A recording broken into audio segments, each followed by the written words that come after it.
णमोऽर्हन्ताडं णमो सिद्धाडं णमो आहरियाडं णमो अज्झायाडं णमो Lowe सवसाहुडम् अर्हन्त भासिदत्तं गणहर देवेहि कन्थियं सम्मं प्रणमामि भक्तिजुक्तो सुदृढान् महोदयं शिरसा। श्रुतावतार विषय पर हमारी बात चल रही है।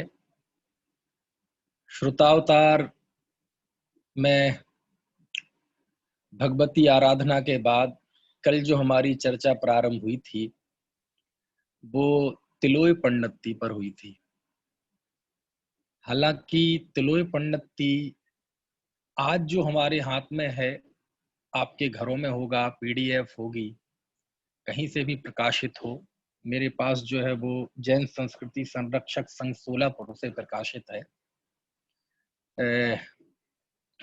तो ये जो हमारे सामने तिलोय पंडिती ग्रंथ है, इसके विषय में बहुत सारी बातें चलती हैं। इससे आचार्य यति वृषभ द्वारा रचित माना जाता है। अब प्रश्न ये है, यह आचार्य यति वृषभ कौन है? यदि आचार्य यति वृषभ वही है जो आर्यमंशु नागहस्ती के शिष्य थे, जिन्होंने कसाय पाहुड़ गुणधर आचार्य के कसाय पाहुड़ पर चूर्णी सूत्र लिखे, यदि वही ये है तो फिर तो ये ग्रंथ आज से लगभग 1950-2000 साल पहले का है। ठीक है, लेकिन यदि जैसी कि बहुत ज्यादा संभावना व्यक्त की जा रही है कि ये तिलोय पंडिती उतनी प्राचीन रचना नहीं है, ये बहुत बाद की रचना है और उसके पीछे अपने तर्क भी हैं कुछ। पंडित फूलचंद जी सिद्धांत शास्त्री तो 9वीं शताब्दी के पहले इसको मानने के लिए तैयार ही नहीं है कि ये 9वीं शताब्दी के पहले का ग्रंथ है। समझ में आया? और 5वीं शताब्दी के पहले तो ज्यादातर लोगों ने, किसी ने नहीं माना। उसका कारण ये है कि इसमें भगवान महावीर के मोक्ष जाने के बाद के 1000 सालों का, कितने सालों का? 1000 वर्षों का जो राजवंशों का इतिहास है वो इसमें दिया गया है। अब 1000 वर्षों का इतिहास देना, यानी भगवान महावीर को आज मोक्ष हुए 2546 वर्ष हो गए, यही हुए ना, एक आध कम ज्यादा हो सकता है। तो 2546 में से 1000 हटा दीजिए तो 1546 साल पहले, है ना, लगभग इस ग्रंथ की रचना हुई। और वो ही बैठता है मामला 5वीं 6वीं शताब्दी का, है ना। तो ये सारी चीजें इसके बारे में है। अब हकीकत क्या है कुछ समझ में नहीं आता। हमारे पंडित हीरालाल जी, प्रोफेसर हीरालाल जी हैं, जिन्होंने धवला का संपादन किया, वो तो और एक कदम आगे बढ़ते हैं। वो तो ये कहते हैं कि ये बात की रचना तो है ही, वो तो कहते हैं ये यति वृषभ आचार्य की रचना है ही नहीं। वो तो कहते हैं कि ये वीरसेन स्वामी के जो शिष्य थे, जिनसेन स्वामी, जिन्होंने महापुराण लिखा, ये उनकी रचना है ना। क्योंकि हरिवंश, आदि पुराण, हरिवंश पुराण, ये जो पुराण है, इनमें बहुत सारा वर्णन जो आया है 3 लोक का, करणान योग का, काल परिवर्तन का, वो वर्णन बिल्कुल तिलोय पंडिती के आधार पर है ना। अब तिलोय पंडिती, इस बहुत सारी बातें हैं, क्योंकि तिलोय पंडिती में मिक्सिंग बहुत है। मुझे लगता है प्राचीन ग्रंथों में तिलोय पंडिती शायद ऐसा ग्रंथ होगा जिसमें बहुत ज्यादा मिक्सिंग है, क्योंकि इसकी अंतिम गाथा में इसका प्रमाण 8000 श्लोक प्रमाण बताया है। कितना? 8000 श्लोक प्रमाण। पुराने समय में जो रचनाएं होती थी उनको नापने का, मापने का एक ये यूनिट हुआ करती थी, इकाई, श्लोक प्रमाण। 32 अक्षरों का एक श्लोक मानते थे और 32 अक्षरों के हिसाब से देख लो जितना है उतना श्लोक प्रमाण। तो 8000 श्लोक प्रमाण लिखा है। लेकिन वर्तमान जो हमारे आंखों के सामने तिलोय पंडिती है, उसमें 9000 श्लोक प्रमाण है। समझ में आया ना। तो इससे इतना तो साफ है कि इसमें मिक्सिंग बहुत है। हो सकता है वो राजवंशों का प्रकरण बाद में किसी ने जोड़ा हुआ हो। ये इस बात से भी संभावना प्रबल हो जाती है इस तिलोय पंडिती में मिक्सिंग की, मिश्रण की, क्षिप्त प्रक्षिप्त गाथाओं की, कि इसमें आज भी बहुत सारी गाथाएं हैं जो प्रवचन सार की हैं, जो पंचास्तिकाय की हैं, मूलाचार की हैं। मूलाचार का तो बाकायदा नाम लेके उन्होंने उद्धृत किया। भगवती आराधना की हैं, समय सार की हैं, है ना, नियम सार की हैं। ऐसी अनेक गाथाएं आज भी इस ग्रंथ में मौजूद है ना। जैसे आप देखते हैं प्रवचन सार की, है ना, एस सुरासुर मणु सिंध बंद धोध घाई कंब मलम, और आगे से पुण्य ठहरे, ये गाथाएं तलोई पंडिती में भी है। और प्रवचन सार में जिस तरह इनका तारतम्य है, तिलोई पंडिती में वैसा तारतम्य नहीं है। यानी ज्यादातर जो दूसरे ग्रंथों की गाथाएं इसमें आई हैं, उनका वैसा तारतम्य, ज्यादातर गाथाओं का वैसा तारतम्य यहाँ नहीं है जैसा कि वहां है। इसका मतलब ये साफ है कि वो गाथाएं वहां से ली गई है। समझ में आया। समय सार की गाथाएं हैं, बहुत सारी गाथाएं हैं, प्रवचन सार की गाथाएं हैं, नियम सार की गाथाएं हैं, अत्तादि अत्तमज्जम, है ना, ऐसी काफी सारी। मूलाचार की तो है ही, भगवती आराधना की तो है ही। तो उससे ये पता चलता है कि इस ग्रंथ में मिश्रण बहुत हो गया। ऐसी भी संभावना है कि वो 1000 का जो राजवंशों का इतिहास है वो भी बाद में जोड़ा गया हो, है ना। धवलाकार ने भी, वीरसेन स्वामी ने भी यति वृषभ आचार्य का स्मरण तो किया, लेकिन चूर्णी सूत्रों के रचयिता के रूप में उन्होंने इसका स्मरण किया। लेकिन तिलोक पंडिती का उल्लेख करते हुए भी वो तिलोक पंडिती के रचनाकार यति वृषभ आचार्य हैं, ऐसा उनका उल्लेख नहीं है ना। तो अब जो भी रहा हो, मैंने तो इसे प्राचीन शास्त्रों के क्रम में इसलिए लिया क्योंकि तिलोक पंडिती में जो विषय है और जो उसके कर्ता आचार्य कहे जाते हैं, वो तो कुंद कुंद देव के समकालीन ही थे, उसी समय के थे, इसलिए मैंने इसे इस क्रम में लिया है। और मुझे जो समझ में आता है कि इतना जब इतिहास में चल रहा है यति वृषभ आचार्य के नाम से, तो यति वृषभ आचार्य तो ऐतिहासिक पुरुष है, इसमें कोई संदेह ही नहीं है।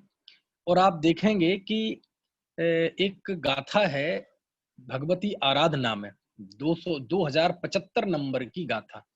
उसमें उन्होंने एक ऐसे गणी को याद किया है, एक ऐसे गणी को याद किया है, गणी मतलब आचार्य, गण को धारण करने वाले ऐसे आचार्य जिन्होंने परिचय सहन किया, परिचय सहन करते हुए समाधि की प्राप्ति की। समझ में आया। ये उस समय की गाथा है जब कोई समझ में आया ना, कोई शपक बिल्कुल अंतिम समय में है, और है ना, वो उनकी समाधि भी हो चुकी है। तो उस समय मिसाल देते हैं, उदाहरण देते हैं कि कैसे कैसे हमारे पूर्व आचार्य, पूर्व महापुरुषों ने कैसे अपनी समाधि को अक्षुण्ण रखा। तो उस समय उन्होंने 2075वीं गाथा में एक गणी का परिचय सहन करते हुए समाधि का उदाहरण दिया, मतलब मिसाल पेश की कि देखो। और अपराजित सूरी ने उन गणी का उल्लेख किया है कि ये गणी और कोई नहीं है, यति वृषभ है। और इस बात से और पुष्ट हो जाती है कि ये जो हरिशरण की बृहत कथा कोश है, इसमें 156वीं नंबर की कथा है। और नैमी दत्त का जो आराधना कथा कोश है, इसकी 81वीं कथा में इन यति वृषभ का विवरण मिलता है। और आपको एक और, ये जो जय धवला में एक गाथा आती है, ये योग द्वार सम्यक अनुयोग द्वार का मंगलाचरण है, उसमें एक गाथा है। देखो मैं आपको गाथा पढ़ के बताता हूँ। पणमह जिड़वर बसहम गढ़हर बसहम तहेब गुणहर बसहम दुसह परिसह बिसहम जय बसहम धम्म सुत्त पाठर बसहम। इसमें देखो क्या लिखा, पणमय जिणवर बसहम, मैं जिनेन्द्र भगवान को वंदना करके, है ना, जिनेन्द्र भगवान को मतलब जिनवर वृषभ यानी तीर्थंकर को हो सकता है इसका, दूसरा ऋषभ देव भी हो सकता है। तो इनको और किस किस की वंदना की, दूसरा गणहर बसहम, है ना, गणधर वृषभ, तीसरा गुणहर बसहम, गुणधर आचार्य को। यति वृषभ आचार्य के गुरु थे ना गुणधर आचार्य, चूंकि वो जय धबला की टीका लिख रहे हैं वीरसेन स्वामी, और जय धबला के मूल सूत्र कसाय पाहुड़ गुणधर आचार्य को। तो जिनवर वृषभ को स्मरण किया, है ना, गढ़हर वृषभ को स्मरण किया और गुड़हर वृषभ को, गुड़धर आचार्य को स्मरण किया। और चूंकि उस कसाय पहाड़ पर टीका लिखी, चूर्णी सूत्र लिखे यति वृषभ आचार्य ने, तो स्वाभाविक है उनका भी स्मरण करते हैं। देखो, और उनके लिए जो विशेषण दिया यति वृषभ आचार्य के लिए, वो विशेषण दिया है दुस्सह परिसह विसहम, जिन्होंने दुस्सह परिसह को सहा, है ना, ऐसे जय वसहम, ऐसे यति वृषभ आचार्य। तो इससे ये साफ हो गया कि ये यति वृषभ आचार्य वही हैं जिनके परिचय सहन करते हुए समाधि अंगार की कार की, जिसका उल्लेख भगवती आराधना कार ने किया, और जिसका अर्थ यति वृषभ आचार्य अपराजित सूर्य ने किया, और जिनके संबंध में दो कथाएं मिलती हैं। और धबलाकार ने भी उनको क्या लिखा है, दुस्सह परिसह विसहम, दुस्सह परिसह को जिन्होंने सहन किया, ऐसे यति वृषभ आचार्य का स्मरण किया। यानी ये चारों ही व्यक्ति एक हैं, और यति वृषभ आचार्य की ऐतिहासिकता, प्रामाणिकता तो सिद्ध हो जाती है। अब प्रश्न है ये कि यदि तिलोय पंडिती उन्हीं की रचना है तो स्वाभाविक है आज से 2000 साल पहले की है। लेकिन यदि हम इससे 5वीं शताब्दी 6वीं शताब्दी का माने, या फूलचंद जी के अनुसार 9वीं शताब्दी के पहले ये हो ही नहीं सकती, तो फिर हमें ऐसा मानना पड़ेगा कि इस तिलोय पंडिती के रचनाकार कोई और है। यदि यति वृषभ है तो ये वो नहीं है, और यदि यति वृषभ भी नहीं है, नाम ही अलग है, तो हीरालाल जी ने तो नाम ही सुझाया कि ये जिनसेन स्वामी ने इसकी रचना की है। जो भी रहा हो, है ना, चूंकि इसका जो विषय है वो बहुत आनंददायी है तिलोय पंडिती का, इसलिए तो शोध खोज की बातें हैं। लेकिन ये अपने विषय का इतना प्रामाणिक ग्रंथ है, इतना प्रामाणिक ग्रंथ है कि यदि उन मूल यति वृषभ आचार्य का भी मानते हैं तो भी कहीं कोई दिक्कत नहीं है, और मैंने उन्हीं का मानकर इस क्रम में इसकी विवेचना करने की कोशिश की है। हाँ, इतना जरूर है कि इसमें क्षेपक अंश बहुत है, प्रक्षिप्त अंश बहुत है। हालांकि करणान योग के ग्रंथों में मिश्रण का, जो मिश्रण की गुंजाइश होती है वो कम होती है, ज्यादा नहीं होती। ज्यादातर तो चरणान योग, प्रथमान योग, इनमें मिक्सिंग की संभावना ज्यादा रहती है। लेकिन करणान योग में भी मिक्सिंग होना, ये एक थोड़ी सी विचित्र सा लगता है। लेकिन जो भी है, हम इसे उतना ही प्राचीन ग्रंथ मानकर पढ़ें, क्योंकि इस शास्त्र में जितना एक एक इंच इंच का वर्णन है, मतलब जम्बूद्वीप, भरतक्षेत्र, ऊर्ध्वलोक, मध्यलोक, अधोलोक, उसका जो वर्णन है ना, जितनी बारीकी से, उस बारीकी से इसकी प्राचीनता का पता चलता है।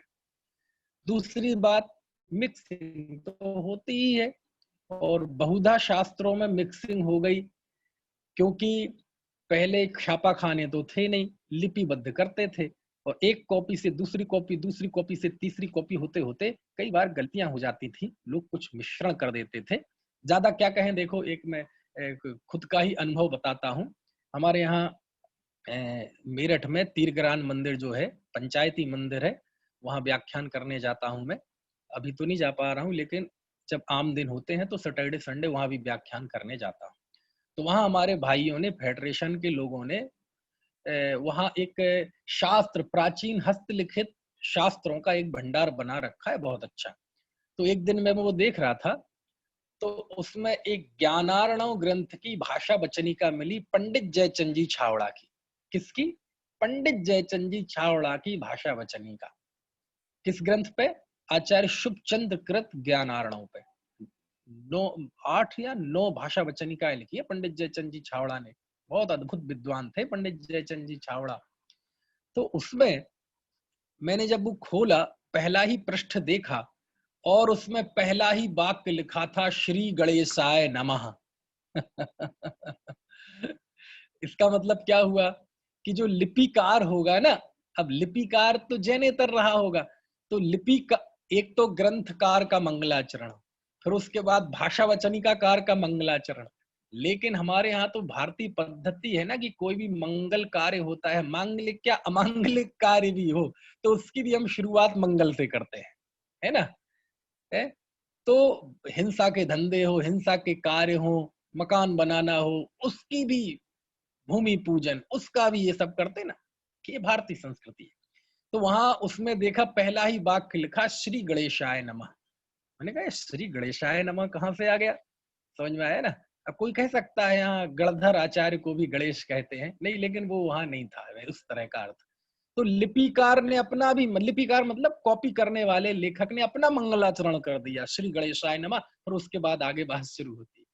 तो उस दिन मुझे समझ में आया कि कैसे मिक्सिंग हो जाती है कई चीजें, समझ में आया।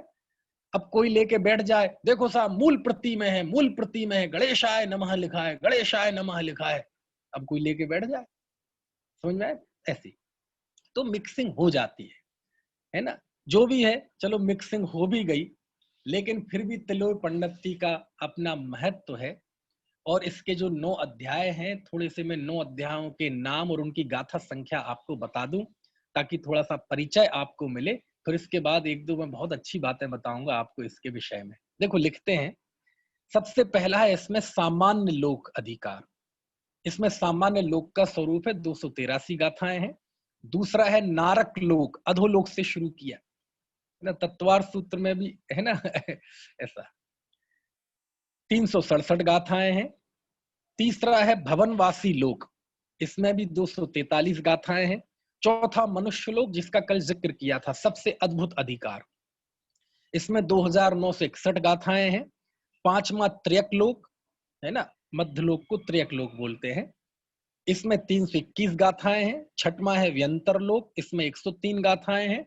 सातवां है ज्योतिर्लोक, इसमें 619 गाथाएं हैं। आठवां है देवलोक, इसमें 703 गाथाएं हैं। और नौवां है सिद्ध लोक, इसमें मात्र 77 गाथाएं हैं। इस तरह कुल मिला के 5677 गाथाएं हैं। और कमाल की बात यह है कि इसमें गद्य भाग भी है, बहुत सारा गद्य भाग भी है ना। और इसके 7वें अध्याय में तो एक ऐसा गद्य का अंश है, वो हू बहू धबला में है, हू बहू बिल्कुल धबला में है, एक आध दो शब्द का फर्क हो तो हो, बिल्कुल हू बहू। तो उससे ये भी संभावना व्यक्त की जाती है कि धबलाकार ने वो अंश तिलोय पंडिती से लिया, अथवा दूसरी संभावना ये भी व्यक्त की जाती है कि तिलोय पंडिती का वो गद्य अंश धबला में आया। अब वो कहां से कैसे आया कुछ नहीं पता। यदि वो धबला से तिलोय पंडिती में आया तो फिर ये 8वीं शताब्दी के बाद की रचना है। और यदि तिलोय पंडित, चूंकि इस ग्रंथ की जो शुरुआत में 70-80 गाथाएं हैं, वो गाथाएं बिल्कुल धबला जैसी हैं।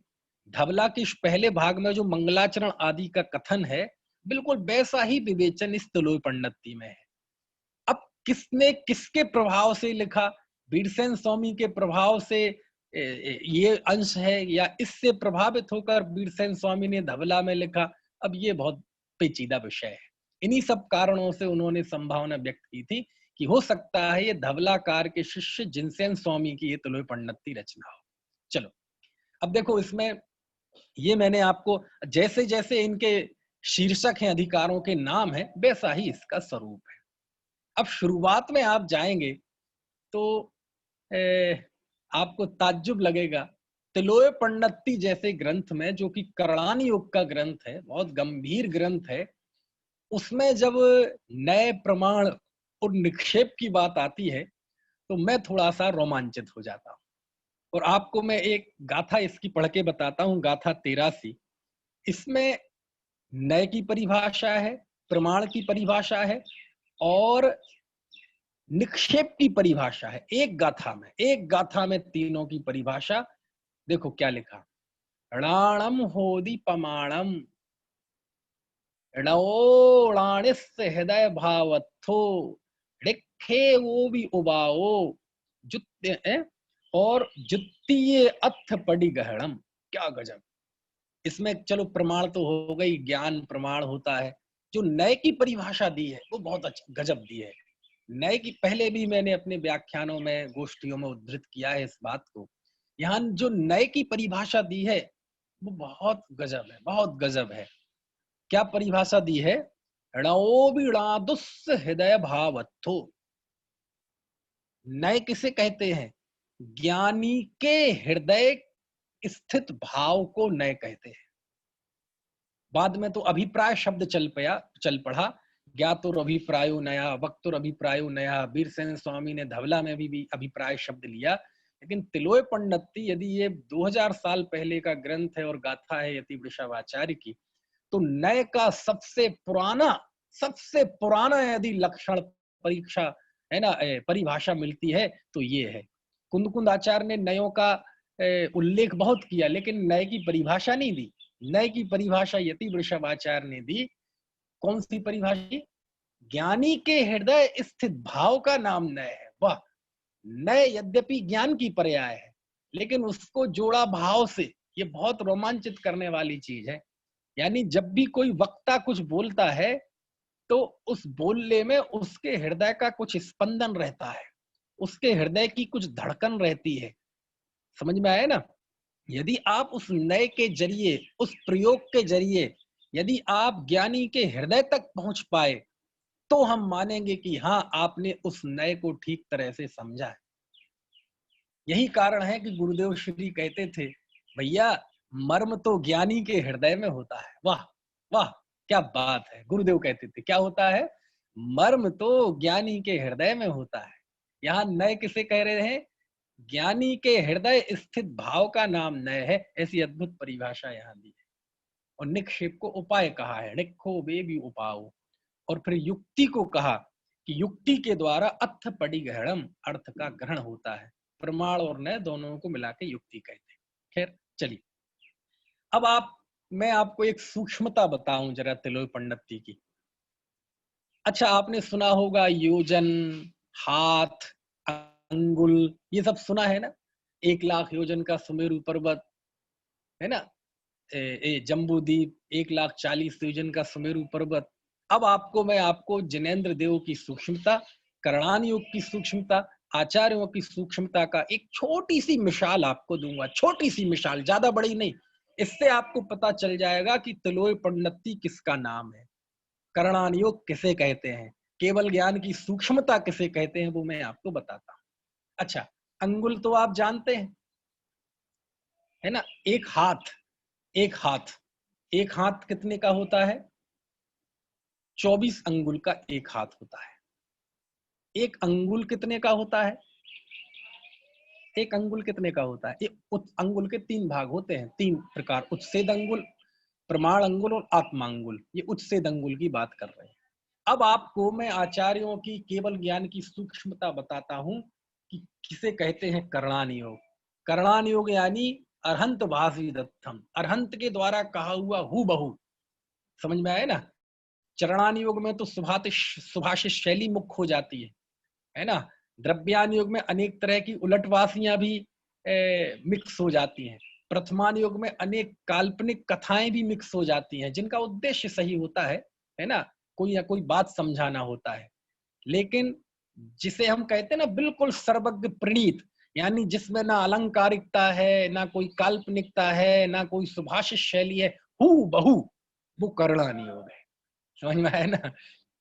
विशुद्ध आगम। तो करणान योग कहता है, देखो आपको मैं एक क्षेत्र का माप बताता हूं, उससे आपको तिलोय पण्णत्ति का पता चल जाएगा। क्षेत्र का माप, जैसे वजन को मापने का किलो, है ना, ये होता है। लिक्विड को मापने का नाम लीटर, मीटर। ऐसी लेंथ, लेंथ को नापने का एक गणित आपको बताओ। देखो, हमारे जो आकाश के जो प्रदेश होते हैं ना, तो ऐसे अनंत परमाणु, आकाश के प्रदेश में ऐसे अनंत परमाणुओं की श्रृंखला हो, अनंत परमाणुओं की श्रृंखला, तो ये तो बहुत लंबी हो जाएगी। अनंत परमाणुओं की श्रृंखला यानी ऐसी श्रृंखलाबद्ध, बिल्कुल सिलसिलेवार, तो ये तो बहुत लंबा हो जाएगा। कहीं सुनो, अभी बताते हैं कितना लंबा होगा। अनंत परमाणुओं के, है ना, जो स्थान है लगातार सिलसिलेवार, उतने स्पेस को कहा है अवसन्नासन। क्या कहा है? अवसन्नासन। अब आप कहेंगे अवसन्नासन क्या, बस नाम जान लो। मैं आपको केवल एक वानगी दे रहा हूं कि तिलोय पण्णत्ति में कितना सूक्ष्म वर्णन है और केवल ज्ञान कितना सूक्ष्म है। अनंत परमाणुओं को जितने एक, है ना, श्रृंखलाबद्ध जो क्षेत्र बना, उस क्षेत्र को कहा है ओसन्नासन। ठीक है? और एक ओ सन्ना सन्न में वो अनंत पुद्गल परमाणुओं जितना क्षेत्र। समझ में आ गया? इससे 8 गुना, यानी 8 ओ सन्ना सन्न का एक होता है अवसन्नासन। सन्नासन क्या होता है ये? 8 ओ सन्ना सन्न का एक होता है सन्नासन्न। अब आप कहेंगे क्या सनन सनन सन्ना सन्न कर रहे हो? बस जान लो अभी। ओ सन्नासन्न और सन्नासन्न। ओ सन्नासन्न मतलब छोटी इकाई, और उससे 8 गुना होता है सन्नासन्न। ठीक है? 8 सन्नासन्न को मिलाकर होता है एक त्रुट रेणु। त्रुट रेणु, ठीक है? 8 त्रुट रेणु के बराबर होता है एक त्रस रेणु। 8 त्रस रेणु के बराबर होता है एक रथ रेणु। और 8 रथ रेणु मिला दो तो एक उत्तम भोग भूमि के जीव के बाल का अग्रभाग होता है।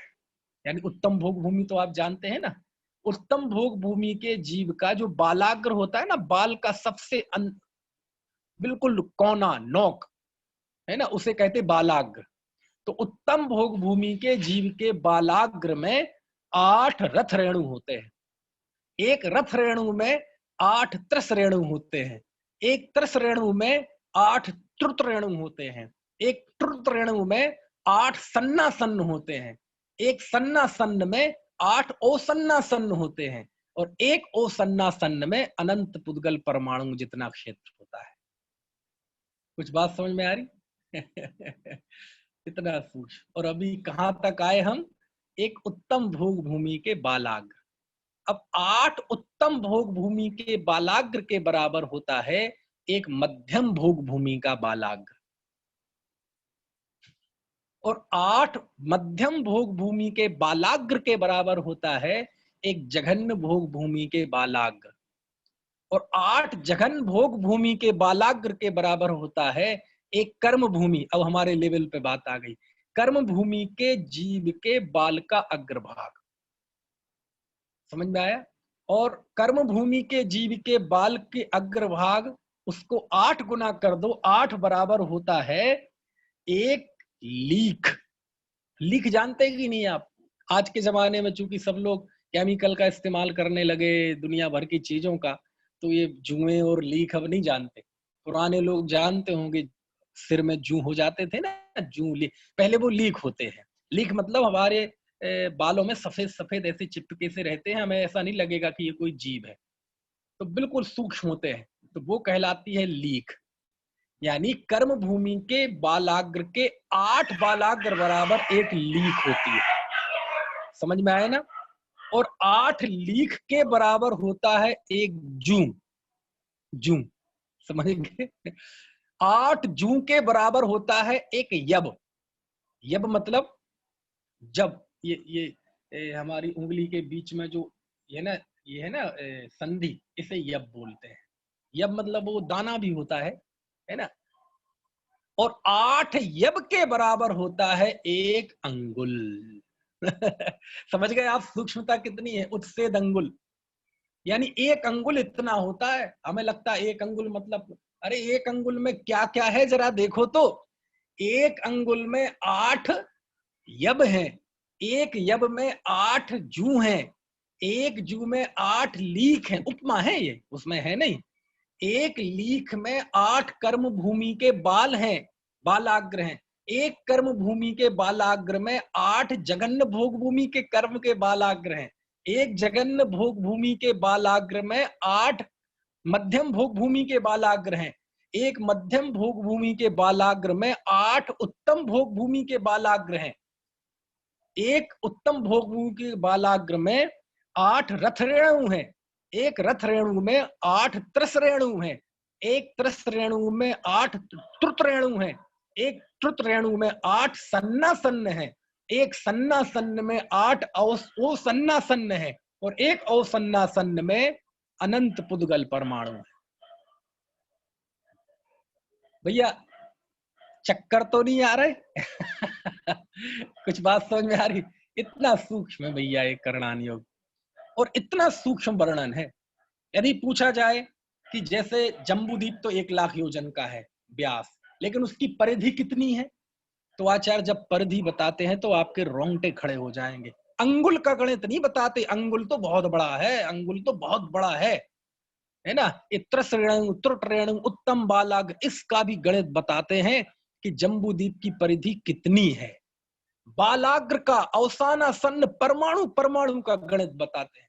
जब 2.5 द्वीप की परिधि बताते हैं ना, पूरा एक छोर से दूसरे छोर लौट के आ जाओ उस पॉइंट तक, तो एक अवसन्ना सन्न सन्ना सन्न त्रिट रेणु इस तक का बारीक गणित बताते हैं। अंगुल अंगुल तो बहुत दूर की बात है। तो इससे आपको समझ में आ रहा होगा, है ना। यदि आपको ये समझ में ना भी आया हो तो केवल इतना समझ में आ जाए कि केवल ज्ञान बहुत सूक्ष्म है और त्रिलोक पंडिती का गणित बहुत अद्भुत है, तो आप अपने कमेंट में लिख दें, हाँ जी थोड़ा बहुत समझ में आ रहा है। बस बहुमान ही आ गया तो हम समझेंगे कि हाँ ठीक है, क्योंकि ग्रंथ का अध्ययन तो मैं करा नहीं रहा हूँ पूरा एक एक गाथा का, वो तो आपको खुद पढ़ना पड़ेगा।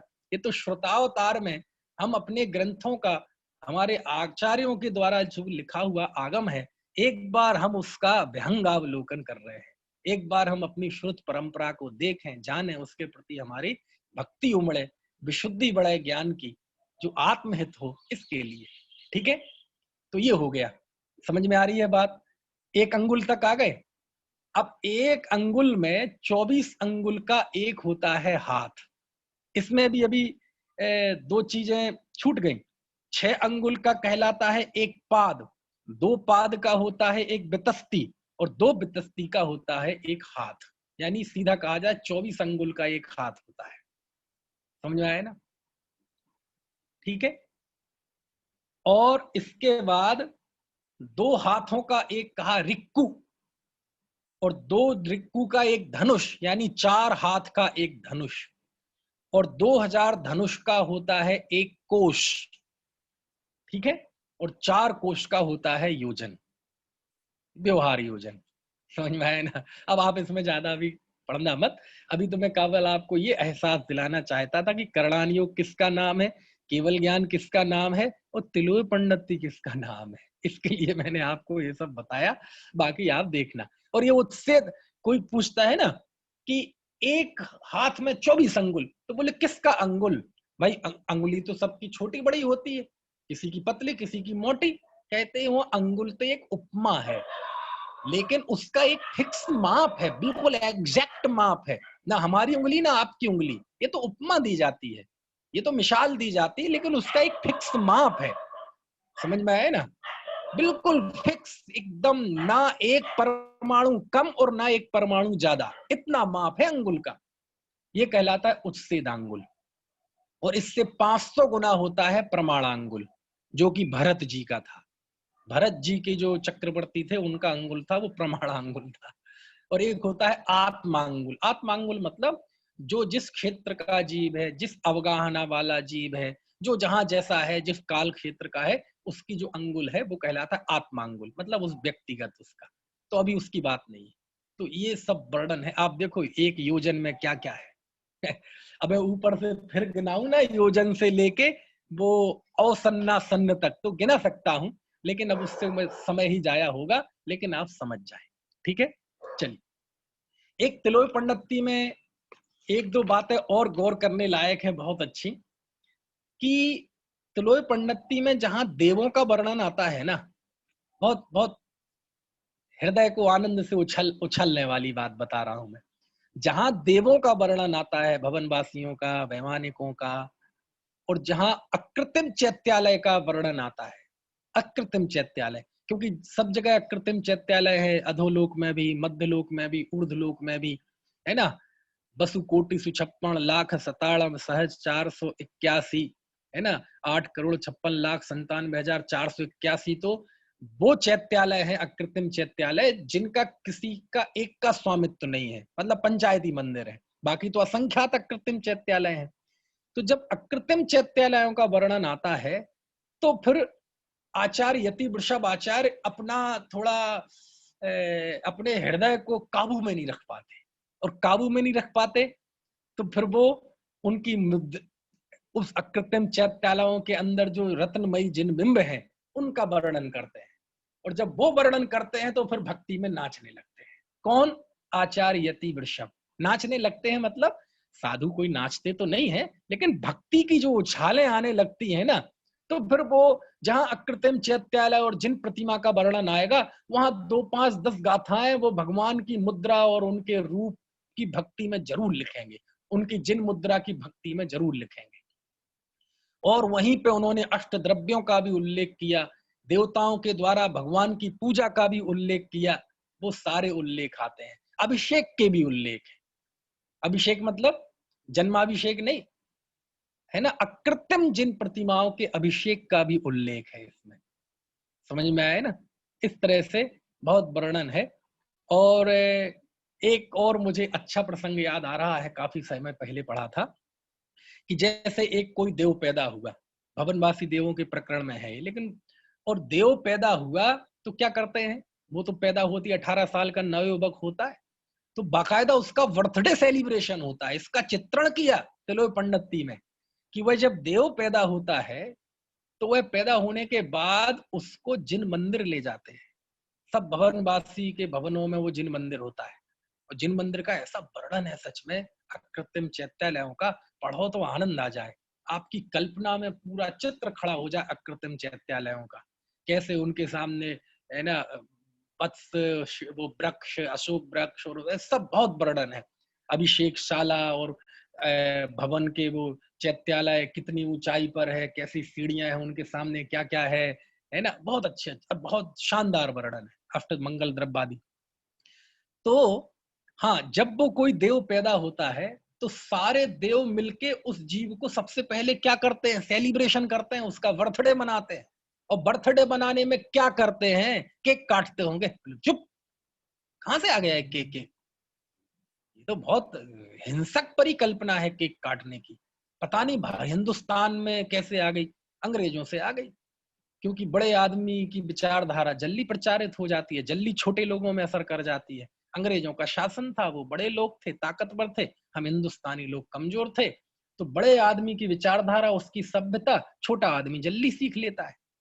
गरीब आदमी अमीरों की नकल करता है ना, कमजोर आदमी प्रभुत्व वालों की नकल करता है। तो हमारे अंदर वो चीजें आ गई।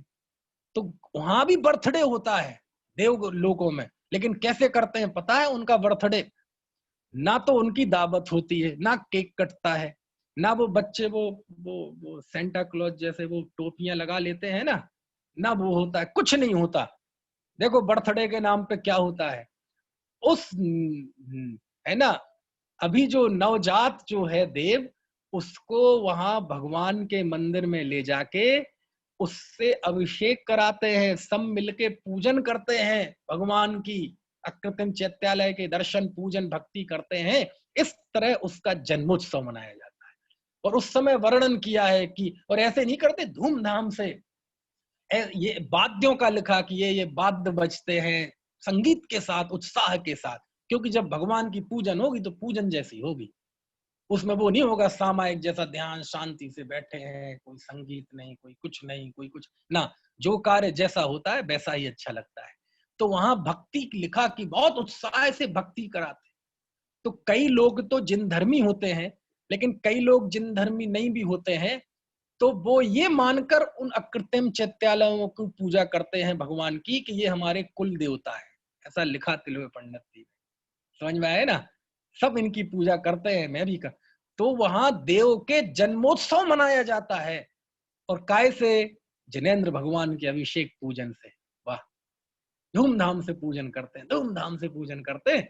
ये उनके बर्थडे मनाने का तरीका है। सोचो आप, हम मनाते हैं ऐसा जन्मदिन जब किसी का हो? एक तो जन्मदिन क्या मनाए, अरे जो जन्म कल्याणक होते हैं, क्या जन्मदिन होते हैं। मनाओ तो तीर्थंकर का मनाओ, मनाना है तो महापुरुषों का मनाओ, जिन्होंने कुछ किया है जिन धर्म के लिए। अब कोई भी मनाने लगे, है ना। लेकिन मनाते मनाओ भी तो ऐसे मनाते हैं क्या जैसे उसमें लिखा है? ऐसे मनाओ, जाओ जिसका बर्थडे हो, सुबह से उठ के जाओ, जाओ प्रक्षाल करो, अभिषेक करो, पूजन करो, स्वाध्याय करो, जिनवाणी पढ़ो, अपने बुजुर्गों से आशीर्वाद लो, यदि उपलब्ध हो तो चतुर्विध संघ को दान दो, और भावना भाव कि मेरे जन्म मरण का नाश हो, ऐसे मनाओ। कोई मनाता है तो, ऐसे तो कोई मनाता नहीं, कोई काटते हैं। समझ में आया? ऐसे। खैर, तो ये बात। एक और मुझे इसमें खास बात करनी है, इसमें बहुत सारा गद्य भाग भी है। तिलोय पन्नती में गद्य भाग भी बहुत है, बहुत गद्य भाग है। अब हम इसको समापन करते हैं तिलोय पन्नती के विषय को, और समापन करने की अद्भुत विधि इसी तिलोय पन्नती में बताई है। गजब की विधि। कैसी विधि? तिलोय पन्नती कौन से अनुयोग का ग्रंथ है भैया, आप लोग बताओ जरा, कौन से अनुयोग का ग्रंथ है? तिलोय पन्नती है करणान योग का ग्रंथ, करणान योग का ग्रंथ। ठीक है। अब जब 8 महाअधिकार पूरे हो जाते हैं और आचार्य ने तीनों लोकों का इंच इंच का वर्णन कर दिया, तो फिर 9वें अध्याय में आते हैं तो वो सिद्ध लोक का वर्णन करते हैं। और वहां आके आचार्य इतने भावुक हो जाते हैं, इतने भावुक हो जाते हैं। 9वें अधिकार में जो गाथाएं हैं, बहुत सारी गाथाएं समय सार प्रवचन सार की है, वो मिक्सिंग हो सकती हैं, और मिक्सिंग भी हुई हो जिसने भी की हो, लेकिन बहुत विवेकी पुरुष था जिसने वो गाथाएं लिखी हैं, यदि मिक्सिंग है तो भी और नहीं है तो भी।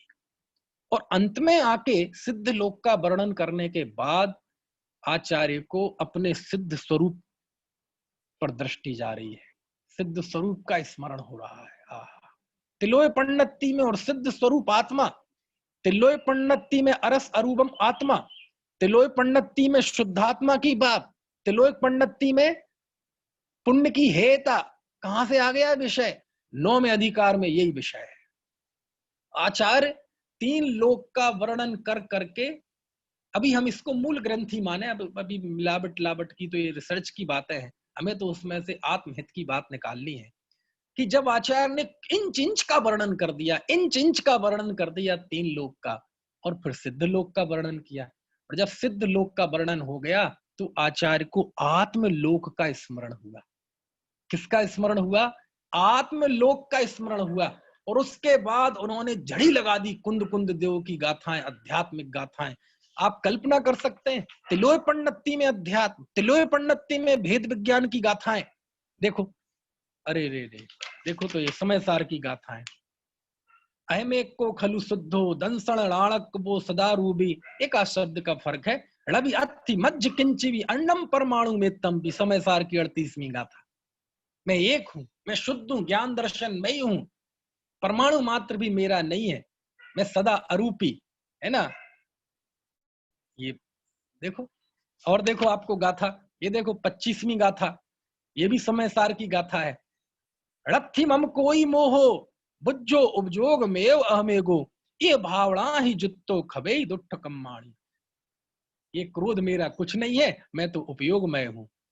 राहम होमी परेसिम, रामे परे संति राणम एवकुम, मैं पर का नहीं होता, पर मेरा, ऐसी कई गाथाएं आचार्य ने यहाँ लिख दी तिलोय पन्नती में। हाँ, तिलोय पन्नती में 3 लोक का वर्णन है जहां, उसमें हाँ वहां क्यों, मानो 3 लोक का वर्णन करने के बाद जैसे आचार्य को लग रहा हो कि 3 लोक का वर्णन मैंने कर तो दिया, उसके इंच इंच का अवलोकन कर तो लिया, लेकिन इससे उपलब्धि क्या होगी?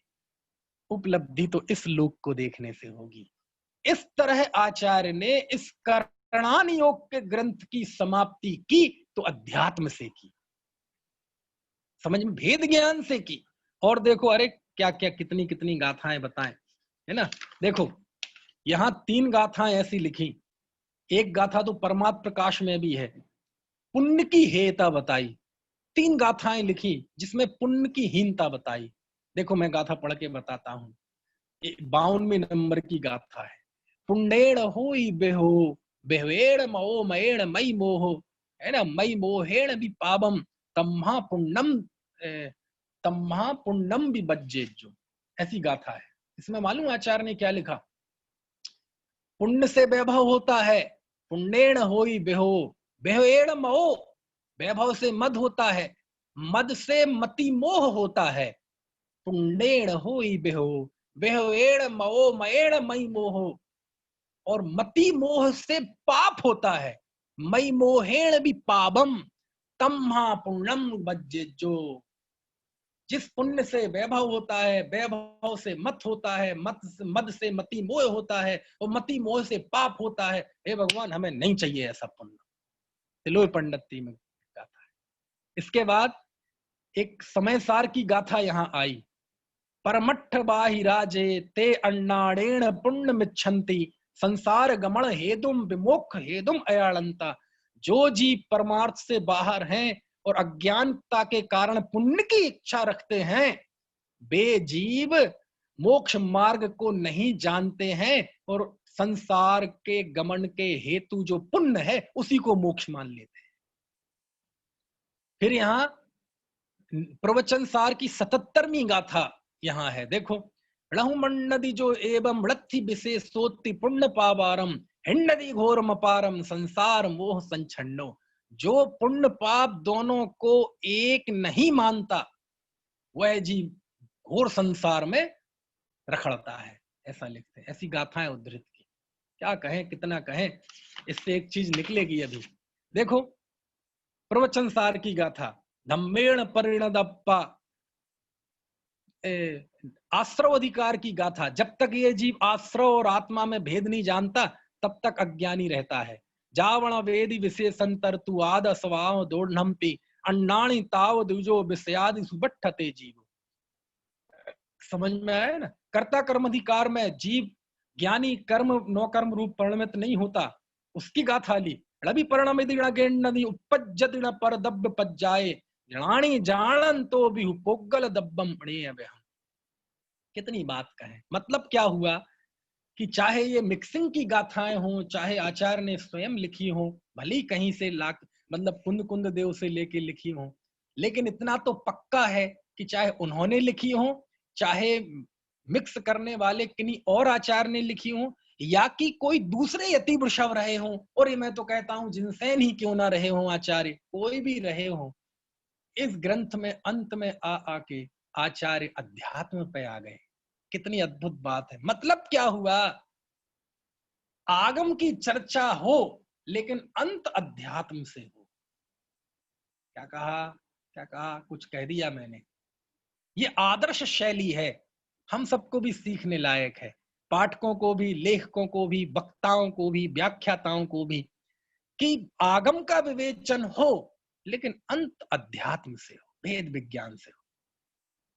और आध्यात्मिक चर्चा हो लेकिन अंत में यदि आगम का पुट आ जाए तो सोने पे सुहागा हो जाता है। समझ में आया ना? सोने जैसे हम कर्म सिद्धांत की बात करें और अंत में 2 लाइनों में उसका अंत यदि अध्यात्म के साथ कर दें, इस तरह हमने ये कर्म सिद्धांत पढ़ा। और सच बात तो ये है कि ये कर्म सिद्धांत हमारे ज्ञान का विषय है। इसके द्वारा हमें निष्कर्म होने की प्रेरणा मिलती है। हम अपने आत्म स्वरूप का, निष्कर्म आत्म स्वरूप की शरण लें और पर्याय में भी निष्कर्म हो जाएं, ऐसी पवित्र भावना है। तो देखो बात की आगम की और अंत कैसे हुआ, सिद्ध अध्यात्म से। तो कितनी मिठास आ गई। पूरे 55 मिनट, यदि 1 घंटे का व्याख्यान है, 58 मिनट पूरे अध्यात्म की चर्चा चले और अंत आगम से हो। कैसे? इस तरह हमने भेद विज्ञान का स्वरूप समझा। हम सब भेद विज्ञानी हों, हम सब आत्म स्वरूप की समझ पूर्वक उसका आश्रय लें, जिसके आश्रय से हमारे मोह का, दुख का, कर्मों का नाश हो, आत्म स्वरूप में स्थापित होकर हम निष्कर्म अवस्था प्राप्त करके सिद्धालय में विराजमान हो, ऐसी भावना के साथ विराम लेता हूं। तो देखो अध्यात्म की चर्चा थी लेकिन अंत आगम से हुआ। कितनी सुंदर बात आ गई। और हम करते ही है कि सभी लोग सम्यक दृष्टि उसी मंगल भावना के साथ तो करते। तो ये शैली सीखने लायक है इस तिलोय पंडिती से, कि 8 अध्यायों की लगभग 5000 से भी ज्यादा गाथाओं में इंच इंच का वर्णन, और अंत में आके आचार्य बोले ये सब मैंने अपने उपयोग को बाहर में बहुत रमा लिया, अब मैं अपने आत्म स्वरूप में जाता हूं। समझ में आया ना? अध्यात्म से समाप्त हुई बात। ये बहुत सीखने लायक बात मुझे इस तिलोय पंडिती में लगी। क्यों? क्योंकि अध्यात्म से निरपेक्ष आगम, फिर से आगम से निरपेक्ष जो अध्यात्म होता है, सुनना ध्यान से, बहुत अद्भुत वाक्य बोल रहा हूं मैं। आगम से निरपेक्ष जो अध्यात्म होता है वह अनर्थकारी होता है, और अध्यात्म से निरपेक्ष जो आगम होता है वो अकार्यकारी होता है। फिर से आज का वाक्य सीख के जाना आप। कल से तो नया ग्रंथ प्रारंभ करेंगे। कल आप कार्त के अनुप्रेक्षा थोड़ा देख के आइएगा, फिर से बोल रहा हूं मैं, अंत में जो वाक्य बोले मैंने, दो वाक्य बोले, दो नहीं है, वो एक ही वाक्य है। आगम से निरपेक्ष अध्यात्म अनर्थकारी होता है, निश्चयाभास आदि होते हैं। आगम से निरपेक्ष अध्यात्म अनर्थकारी होता है, समझ में आया? और अध्यात्म से निरपेक्ष आगम अकार्यकारी होता है। ठीक है, इस तरह से श्रुतावतार के क्रम में आज तिलोय पण्णत्ति ग्रंथ की हमने बात की। हम सब त्रिलोक पूज्य हों, और वह त्रिलोक पूज्यता अपने त्रिकाल आत्म स्वभाव के स्मरण से, उसकी स्थिरता से होगी, उसकी पहचान से होगी। हमको वो पहचान प्रकट हो, ऐसी भावना के साथ आज की बात समाप्त।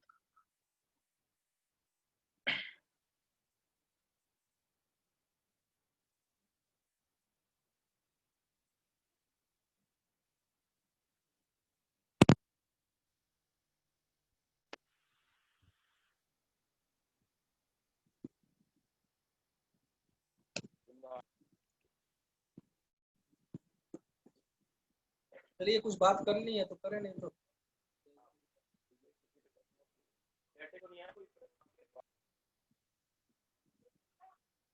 नितिन कुछ पूछना है? नहीं, जावाणी के ज्ञान